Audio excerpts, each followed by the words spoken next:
یو ښځه او خاوند او ډېر غریبان.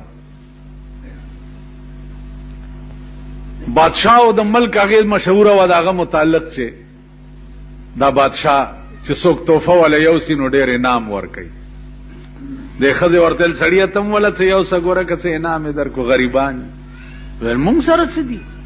ویل نور څه خو نشته، خو دا باران شوی دی د پشکال ډنډې ډکې دي، دا به درته اوبه منګي کې واچوم سر به وتړم او بادشاہ له یو څه چې دا زما د ملک بهترینه تحفه ده. بادشاہ د 2 میاشتو په مزل لري و.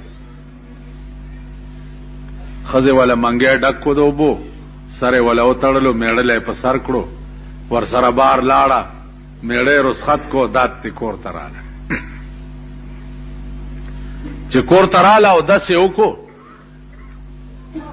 او مصلی یې واچوله او 2 رکعته نفل یې وکړه او دعا یې وکړه. او په دعا کې وایي چې زن مصلا باز کردای از نیاز،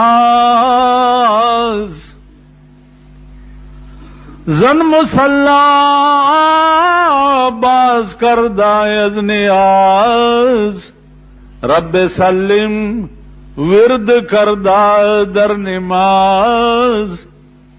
اے پروردگارا خاون میں د 2 میاشتو په مزل باندې لاړو، بادشاہ له توفه وروړه، یا الله په ډکه منګولې راولې.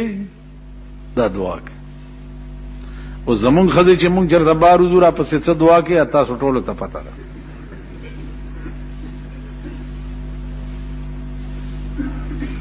سړی ورسېدو بادشاہ ته، درخواست یې وکړو جی یو سړی راغلی دی تحفه یې راوړی. بادشاہ وی راننه باسئ څه تحفه یې راوړې ده چې دی ورنه او ته منګی په سر دی. هلکه څه دي؟ وی جی اوبه مې راوړي دي، ماء الجنه، د جنت اوبه مې راوړي.